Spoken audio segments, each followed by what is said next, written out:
오늘 저희에게 주시는 하나님의 말씀은 요한복음 18장 19절에서 23절의 말씀입니다. 요한복음 18장 19절에서 23절의 말씀입니다. 오늘 성경 봉독은 조성구 안수집사 염정란 권사님의 아들 조신희 청년이 하도록 하겠습니다.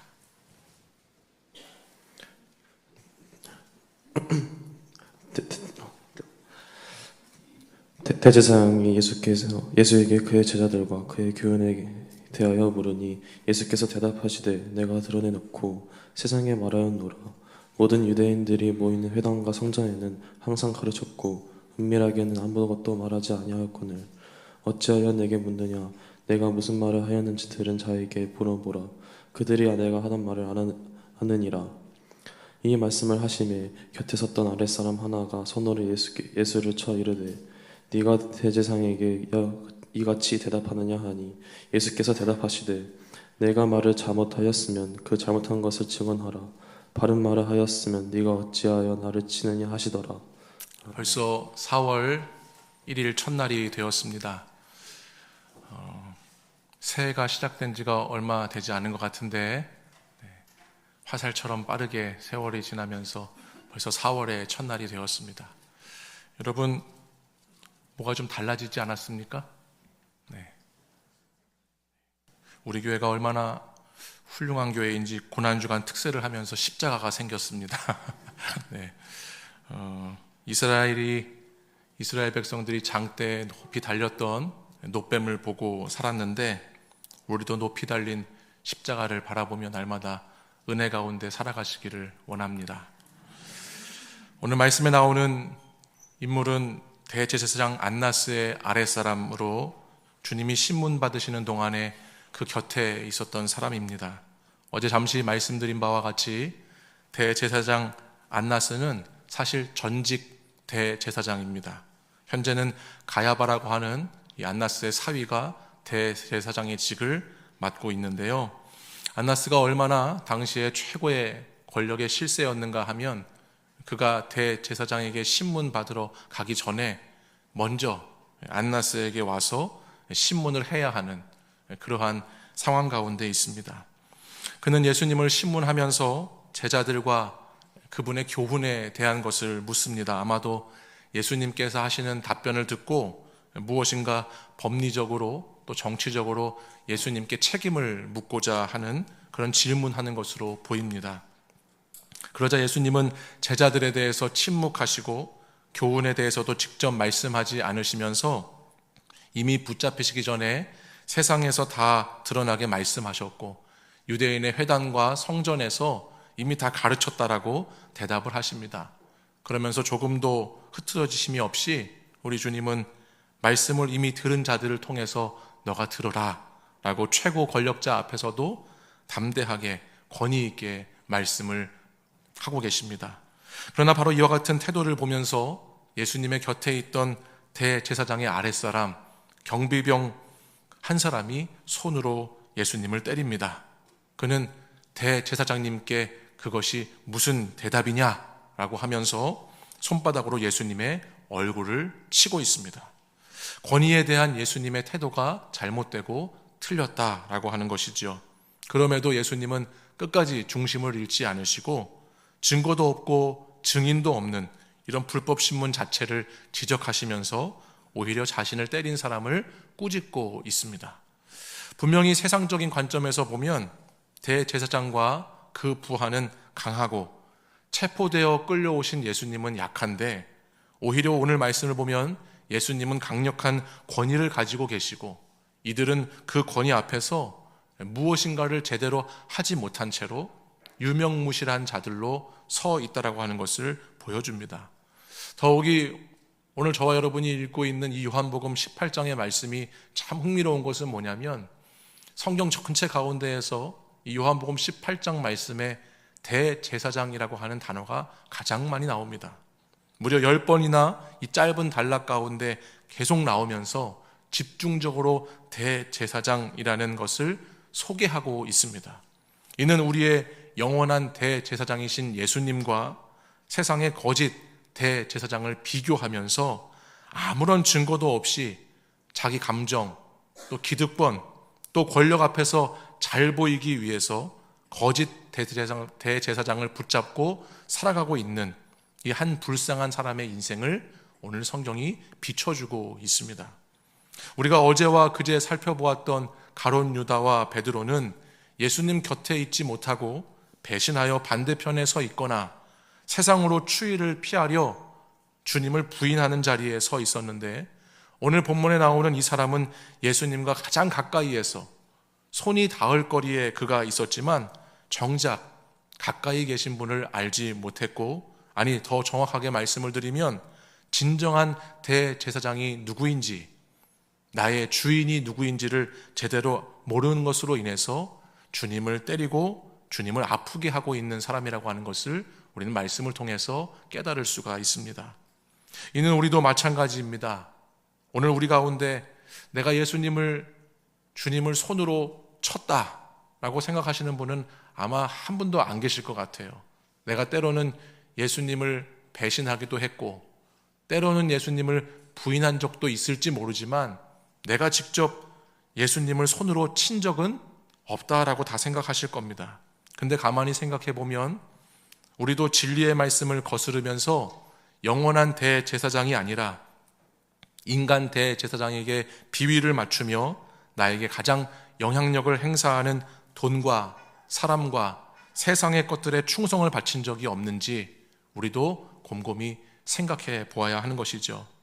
진짜를 몰라보고 세상 가치에 전복되어서 가짜 주인에게 충성하고 있지는 않았는지를 우리의 모습 가운데에도 살펴보아야 한다라고 하는 것입니다.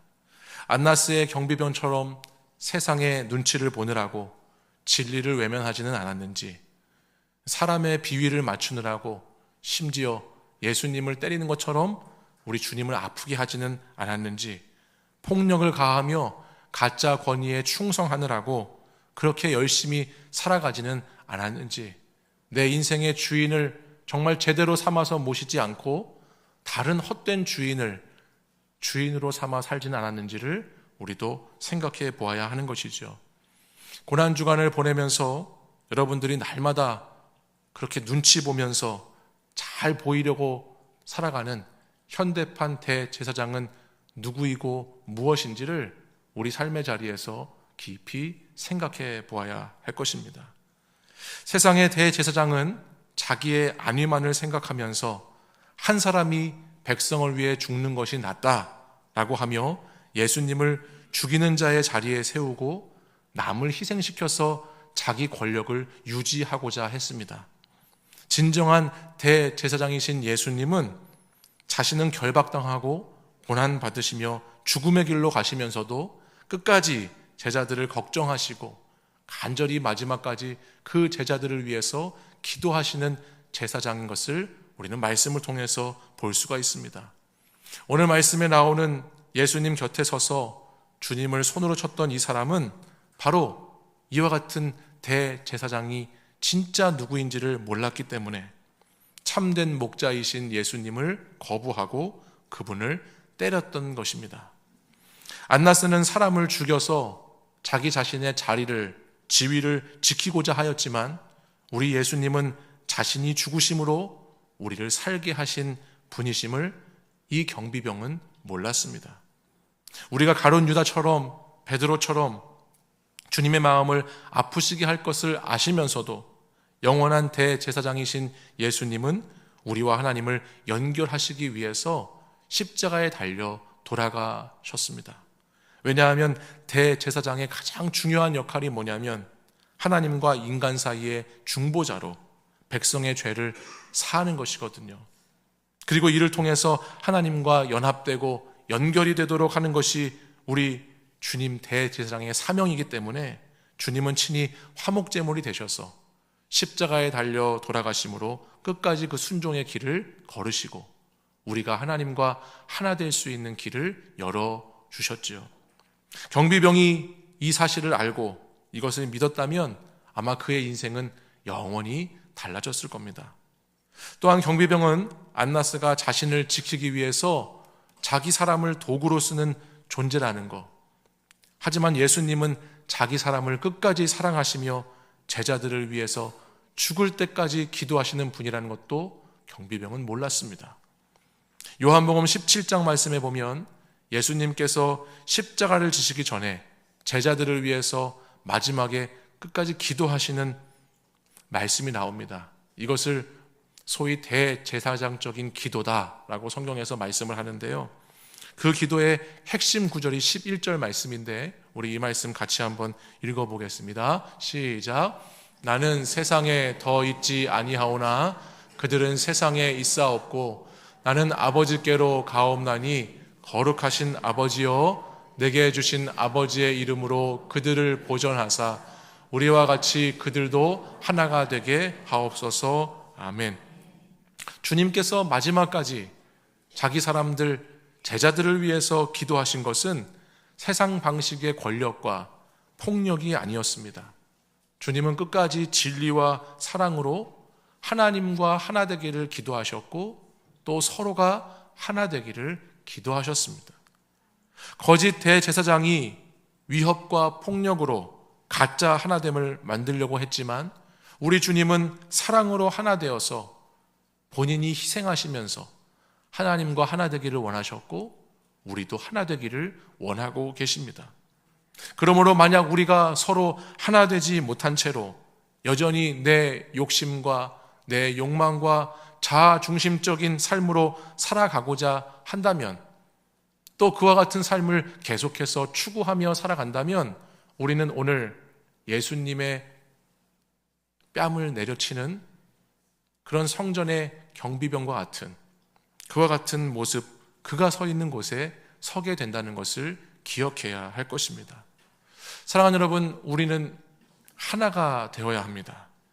예수님의 사랑은 하나됨을 만들어내는 사랑이죠. 예수님을 잘 믿는다, 예수님을 사랑한다 라고 하면서 하나됨을 이루지 못하면 그것은 온전히 예수님을 믿고 온전히 사랑하는 것이 아님을 알아야 하겠습니다. 교회는 그리스도의 몸이고 우리는 그 몸의 지체들입니다. 예수님은 제자들이 하나가 되어서 주님 안에 거할 때 비로소 건강한 몸으로 교회가 세워지고 교회가 건강하면 그것이 세상을 향한 강력한 복음의 증거가 된다라고 말씀을 하셨습니다. 그런데 여러분 생각해 보시면 오늘날의 교회가 얼마나 하나됨을 이루지 못하는 교회들이 많은지 모릅니다. 교회가 하나 되어 우리가 하나님과 하나 되고 성도가 하나 되어 그렇게 신앙생활하면 그 자체가 복음을 전하는 도구가 된다라고 말씀을 하시는데 오늘 교회들은 서로 하나 되지 못할 뿐만 아니라 서로를 미워하고 다투고 싸우는 것을 통해서 얼마나 많이 무너져 있는지를 모르지요. 바라기는 우리 일산 충신교회는 온 마음과 온 뜻을 다해서 성령님께서 하나 되게 하신 것을 힘써 지키는 교회 되기를 축원합니다. 우리가 보내는 고난주간은 단지 나를 위해 십자가 지시고 나를 위해 돌아가신 예수님만을 묵상하는 절기가 아닙니다. 왜 예수님께서 돌아가셨는지, 예수님의 마지막 기도의 제목처럼 우리는 어떻게 살아야 하는지도 끊임없이 우리는 이 기간에 묵상해야 하는 것이죠. 우리가 같은 복음으로, 같은 말씀으로, 같은 기도로 하나 되어 주님의 음성을 잘 듣고 그 음성을 따라가야 한다는 것을 다시금 깨닫게 하는 것입니다. 예수님은 우리가 주님을 믿고 개인적으로 구원받는 것, 그것으로 끝나는 것이 아니라 예수 믿고 구원받는 것은 아주 기본적인 것이고 우리가 구원받은 자의 삶을 잘 살아내면서 특별히 타인을 사랑하고 나를 그리스도 십자가 곁에 함께 서게 하셔서 내가 죽어 하나 되는 공동체를 이루기를 마지막까지 원하고 계십니다. 사랑하는 여러분, 우리가 정말 주님을 사랑한다면 단번에 한순간에 되지는 않겠지만 반드시 서로 하나가 되어야 할 줄 믿습니다. 하나 되지 못하는 것은 아직도 우리 안에 타인을 향한 미움과 증오와 분노가 가득한 자리에, 특별히 예수님을 아프게 하는 그 자리에 서 있게 되는 것이라는 것을 기억하시면서 우리가 끝까지 가정에서나 직장에서나 교회에서나 삶의 자리에서 하나됨을 추구하는 그리스도인으로 살아가실 수 있기를 원합니다. 예수님은 마태복음 25장 40절에 지극히 작은 자 하나에게 한 것이 곧 내게 한 것이니라 말씀하셨습니다.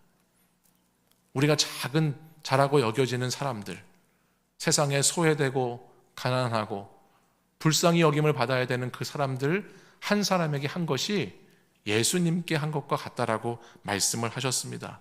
다시 말하면 눈에 보이는 이웃을 향한 태도가 곧 주님을 대면하고 있는 우리의 모습과 같다라고 하는 말씀입니다. 우리는 어떻게 오늘 하루를 살면서 내 가정에 또 내 주변에 있는 사람들에게 그들과 관계를 맺고 그들과 어떤 모습으로 살아가고 있는지를 이 고난주간에도 깊이 생각해 보아야 하겠습니다. 여러분은 어떤 모습으로 가족들에게 서 계신가요? 또 여러분은 어떤 모습으로 여러분의 이웃들에게 서 계십니까? 내가 예수님을 믿고 사랑하는 자라고 하지만 여전히 안나스의 아랫사람처럼 거칠고 폭력적이고 무자비한 모습으로 서 있지는 않은지, 내가 정말 예수 그리스도의 마음을 품어 사랑과 긍휼과 자비로 서 있는지를 돌아보는 귀한 시간 되시기를 원합니다. 오늘 고난주간 셋째 날 아침을 보냅니다. 우리는 예수님의 모습을 잘 닮아가는 자들이 되어야 하겠습니다. 무엇보다 주님께서 하나님과 우리가 하나 되게 하시기 위해서 십자가를 지신 것처럼 여러분 주변에 하나님과 하나 되어야 되는 사람이 있다면 오늘 여러분도 기꺼이 십자가를 잘 지시고 그 영혼을 위해서 귀한 사랑을 베푸시는 여러분들이 되시기를 원합니다.